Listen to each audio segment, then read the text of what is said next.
அகிலமெங்கும் உள்ள தமிழ் நேயர்கள் அனைவருக்கும் பரம்பரை ஜோதிடர் உங்கள் மனோ பாலாஜியின் அன்பான வணக்கம்.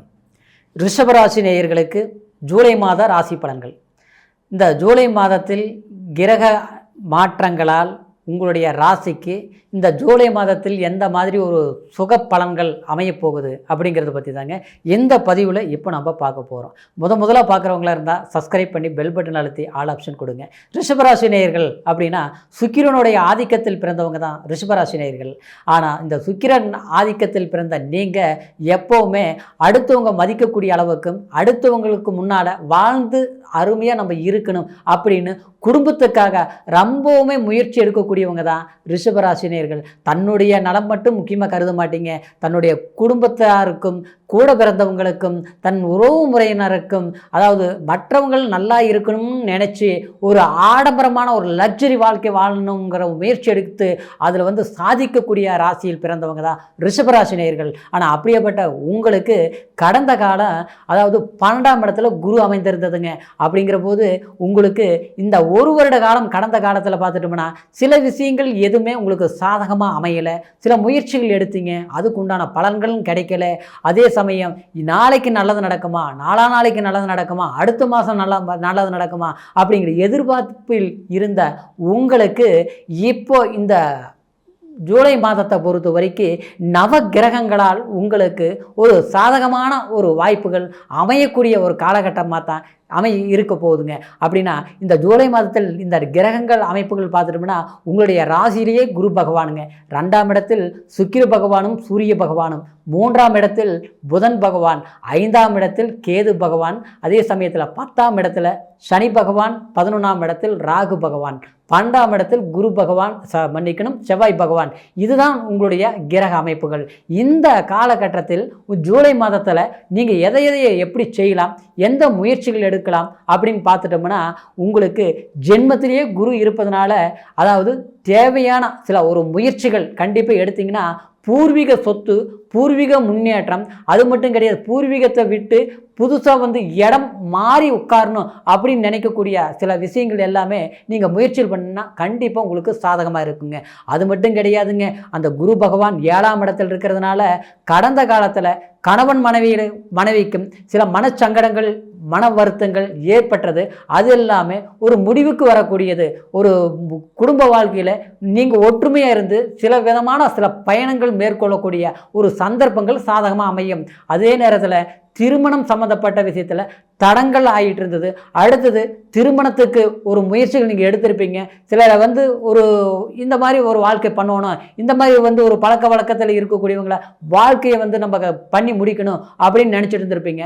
அதுலேயும் சில தாமதங்கள், தடைகள், அந்த ஒரு முயற்சிகள் எடுத்து முடியாமல் போகக்கூடிய ஒரு சந்தர்ப்பங்கள் எல்லாமே இருந்திருக்கும். ஆனால் அந்த நிலையிலிருந்து குரு பகவான் 7ஆம் பார்வையாக உங்களுடைய கலஸ்தரஸ்தானத்தை பார்க்கறதுனால குடும்ப வாழ்க்கையில் மகிழ்ச்சி ஏற்படுத்தும். திருமணம் ஆகாதவங்களுக்கு திருமணத்துக்கு உண்டான முயற்சிகளை எடுக்கும்போது, அதாவது திருமண பந்தத்தை உருவாக்கக்கூடிய ஒரு சந்தர்ப்பங்கள் கண்டிப்பாக ரிஷபராசினியர்களுக்கு சாதகமாக அமையும். கடந்த காலத்தில் 7ஆம் இடத்துல பார்த்துட்டோம்னா உங்களுக்கு நண்பர்கள் வட்டாரம், பழக்க வழக்கம், கூட்டாளிகள்னால குழப்பங்கள், கூட்டு சம்மந்தப்பட்ட தொழில் செய்து விரயங்கள் எல்லாமே அடைஞ்சிருப்பீங்க. யாரை அதிகமாக நம்பணுமோ ஒரு முயற்சிகள் எடுத்து இவங்களால் நமக்கு நல்லது நடக்கும் அப்படின்னு நினச்சி நீங்கள் இருந்த ஒரு காலகட்டத்தில் அவங்களால பண விரயம், மன கஷ்டம், அடுத்தவங்களை நம்பி நம்ம ரொம்ப ஒரு சிக்கலை சிக்கிட்டுமே, பணம் கொடுத்து ஏமாந்துட்டுமே, எத்தனை நாள் போராடி கஷ்டப்பட்டு அடுத்தவங்களாலே நம்மளுடைய பணம் எல்லாமே நம்ம இழக்கக்கூடிய ஒரு சூழ்நிலை உருவாயிருச்சு அப்படிங்கிற ஒரு நிலை எல்லாமே கடந்த காலத்தில் ஏற்பட்டிருக்கும். ஏன்னா உங்களுக்கு 12ஆம் இடத்துல குரு இருந்தது. அந்த குரு உங்களுடைய கரெக்டாக அஸ்தமஸ்தானத்தில் இருக்கிற போது நமக்கு நன்மையை யார் நம்பினாலும் அந்த இடத்துல பிரச்சனைகள் எல்லாமே ஏற்பட்டு அதிலிருந்து அந்த மாற்றத்திலிருந்து மீண்டு வரக்கூடிய ஒரு காலகட்டம் தான் இந்த ஜூலை மாதம். அப்படின்றதுனால இந்த காலகட்டத்தில் ஒரு புதிய முயற்சிகள் எடுக்கும்போது தொழில் சார்ந்த விஷயங்களும் உங்களுக்கு சாதகமாக இருக்கும். அந்நிய பழக்க வழக்கங்களும் மேன்மை கொடுக்கும்.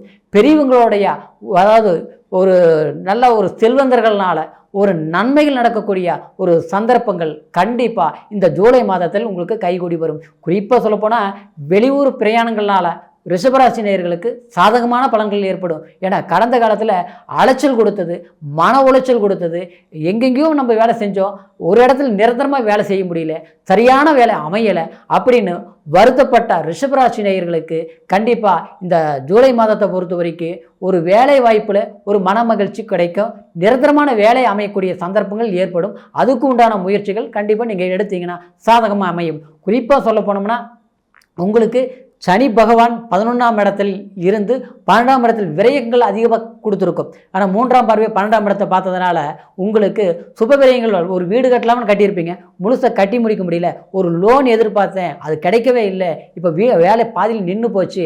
சிலர் பார்த்தோம்னா வீடு வாங்கியிருப்பீங்க, கடன் ஆகிட்டு இருக்கும், கடன் சுமை அதிகமாகிட்டு இருக்கும். கடைசி வீட்டில் பார்த்தோமா இப்போ இருக்கக்கூடிய அதாவது வாங்கின வீடு நிற்குமா, அதாவது கம்பெனி வித்தரலாமா, இது வச்சிருக்கலாமா, கடன் நாளுக்கு நாள் அதிகரிக்குது அப்படிங்கிற ஒரு மன உளைச்சல் எல்லாமே கண்டிப்பாக ரிஷபராசி நேயர்கள் கடந்த காலத்தில் நீங்கள் சந்திச்சிருப்பீங்க. அதே நேரத்தில் உங்களுக்கு ஜென்ம ரீதியில் பார்த்துட்டோம்னா 5ஆம் இடத்தில் கேது அப்படிங்கிற போது சொந்த பந்தங்கள் உறவு முறையில் பார்த்தோம்னா நீங்கள் நல்ல நெருக்கமாகவே இருந்திருப்பீங்க. அன்புக்கு கட்டுப்பட்டு நடக்கக்கூடியவங்க தான் ரிஷபராசி நேயர்கள். பாசத்துக்கு கண்டிப்பாக வேணும், 4 பேர் வேணும், நமக்கு சொந்த பந்தம் வேணும் அப்படின்னு நினைக்கக்கூடிய ரிஷபராசி நேயர்கள் அந்த சொந்த பந்தங்கள்னாலேயே மன உளைச்சல்கள் உருவாகியிருக்கும். நீங்கள் நல்லதே தான் பண்ணியிருப்பீங்க, வேணும் தான் நினச்சி அவங்களுக்கு கூட பிறந்தவங்களுக்கும் சரி, அவங்களுக்காக எவ்வளவோ நீங்கள் சம்பாதனையிலிருந்து அவங்கள ஒரு கஷ்டமான முன்னவே நிற்கிற வரைக்கும் எல்லாமே இருந்திருப்பீங்க. கடைசியில் இன்றைக்கி நீங்கள் கொஞ்சம் பின்வாங்கும் போது, கொஞ்சம் கஷ்டப்படும் போது அவங்க உங்களை தேவையில்லாமல் மன வருத்தத்துக்கு ஆளாக்கி இன்றைக்கி உங்களை விட்டு விலகி போகக்கூடிய சந்தர்ப்பங்கள் வந்திருக்கும். ஆனால் இதனால் மன உளைச்சல் படுறது மட்டும் இல்லை, ஏன் இப்படியெல்லாம் நடக்குது, எதனால் இப்படி நடக்குது அப்படிங்கிற ஒரு வருத்தம் எல்லாமே கடந்த காலத்தில் அனுபவிச்சிட்டிங்க. இன்றைக்கி வரைக்கும் பட்டுட்டு தான் இருக்கிறீங்க. சில பாதிப்புகள், சிலருக்கு ஒரு கடன் பிரச்சனையிலிருந்து மீண்டு வந்துருவோமா, கடன் சுமையிலிருந்து தப்பிச்சு வந்துருவோமா, நம்மளுடைய இத்தனை நாள் கட்டி காப்பாற்றினா கௌரவத்தை எந்த சூழ்நிலையும் நம்ம இழக்கக்கூடாது, தன்மானத்தை விட்டு கொடுக்கக்கூடாதுன்ட்டு போராடிட்டு இருப்பீங்க. ஆனால் அந்த போராட்டத்துக்கு முடிவில்லாமல் போயிட்டு இருக்கோம். அதாவது ஏதாவது ஒரு வாய்ப்புகள் அமைஞ்சாதானே நம்மளால் சாதிக்க முடியும். நம்மகிட்ட திறமை இருக்குது, அதே நேரத்தில் நல்ல ஒழுக்கம் இருக்குது, பழக்க வழக்கம். ஏன்னா ஒழுக்கத்தை பற்றி ரிஷபராசி நேயர்கள் பற்றி எப்போவுமே எல்லாருக்கும் பிடிச்ச மாதிரி தான் நீங்கள் இருப்பீங்க, யாரும் வெறுக்கிற மாதிரி இருக்க மாட்டீங்க. ஆனால் நம்மக்கிட்ட எல்லா திறமைகள் இருந்து சரியான முறையில் அதை பயன்படுத்த முடியாத சூழ்நிலைகள் ஆகிட்டு இருக்கும். சூழ்நிலைகள் அடுத்தவங்களுக்கு ஒரு சாதகத்தை நீங்கள் உருவாக்கி கொடுப்பீங்க, ஆனால் உங்களால் ஒரு முயற்சிகள் எடுத்து சாதகமாக பயன்படுத்த முடியாமல் ஒரு காலகட்டமாக தான் நடந்துட்டு இருந்தது. அந்த மாற்றங்கள் உங்களுக்கு சாதகமாக அமையக்கூடிய ஒரு வாய்ப்பு கண்டிப்பாக இந்த ஜூலை மாதம் ஒரு சில தடைகளில் விலக்கி ஒரு சாதகமான ஒரு வாய்ப்பு உங்களுக்கு ஏற்படும். இதுக்கு காரணம் என்னென்னா, சுக்கிர பகவானும் உங்களுக்கு பார்த்துட்டோம்னா ஆரம்ப காலத்திலே ஜூலை மாதம், அதாவது 6ஆம் தேதியே 3ஆம் இடத்துக்கு பயிற்சி ஆகுதுங்க. அதே நேரத்தில் சூரிய பகவான் 16ஆம் தேதி பார்த்தோம்னா 3ஆம் இடத்துக்கு பயிற்சி ஆகுங்க. அப்போது இந்த சுக்கிரனும் சூரியனும் இணையும் போது மனசில் ஒரு தன்னம்பிக்கை பிறக்கும், ஒரு தைரியம் பிறக்கும். அந்த நேரத்தில் இருக்கக்கூடிய முயற்சிகள், முடிவுகள் எதிர்காலத்துக்கு தேவையான சில வாய்ப்புகள் கண்டிப்பாக உருவாக்கும். ஏன்னா கடந்த காலத்தில் உங்களுக்கு பூர்வீகத்தில் சில பிரச்சனைகள் வந்திருக்கும். பூர்வீக சொத்து இருக்குது, இல்லை நான் ஒரு இடம் வாங்கினேன், அந்த இடம் இருக்குது, ஆனால் அது வாங்குறதுலேருந்து பிரச்சனையாக இருக்குது, அந்த இடத்துல போய் உட்கார முடியல, ஏதாவது ஒன்று செய்யலாம்னு நினச்சாலும் செய்ய முடிய மாட்டேங்குது அப்படிங்கிற சொத்து, பூர்வீக வழக்கு, அதாவது மாதிரி கோர்ட்டு பிரச்சனை, வம்பு வழக்குகள் எல்லாமே செலவு பண்ணி நாட்கள் தான் போகுது, ஒரு முடிவுக்கு வரமாட்டேங்குது, பிரச்சனை மேலே பிரச்சனைகள் உருவாகிட்டு இருக்குது. ஆக மொத்தத்தில் விரயங்கள் எந்த வழியில் வருதுன்னே தெரிய மாட்டேங்குது அப்படின்னு நினச்சி வருத்தப்படக்கூடிய ரிஷபராசி நேயர்களுக்கு இந்த காலகட்டம், இந்த ஜூலை மாதத்தில் உங்களுக்கு அதாவது தேவையில்லாத சில பிரச்சனைகள் இருந்து விலகி வரக்கூடிய வாய்ப்புகள், நாம் எதிர்பார்க்கக்கூடிய சில நன்மையான விஷயங்கள் சாதகமாக முடித்து, அதாவது நமக்கு சாதகமாக பயன்படுத்தக்கூடிய ஒரு காலகட்டமாக இருக்கிறதுனால முயற்சிகள் பண்ணுங்கள். கண்டிப்பாக இந்த ஜூலை மாதத்தில் எடுக்கக்கூடிய முயற்சிகள் இனி வரக்கூடிய எதிர்காலத்துக்கு தேவையான வாய்ப்புகளாக உங்களுக்கு அமையும். இந்த ஜூலை மாதத்திலேயே எல்லா விஷயங்களும் நம்ம எல்லாம் பண்ணி முடிச்சிருவோம்னா, இந்த நேரத்தில் எடுக்கக்கூடிய முயற்சிகள் எதிர்காலத்துக்கு தேவையான சில நல்ல வாய்ப்புகளாக அமையுங்கிறதுனால முயற்சிகள் ரிஷபராசி நேயர்களுக்கு மென்மேலும் வளர்ச்சியை கொடுக்கும்.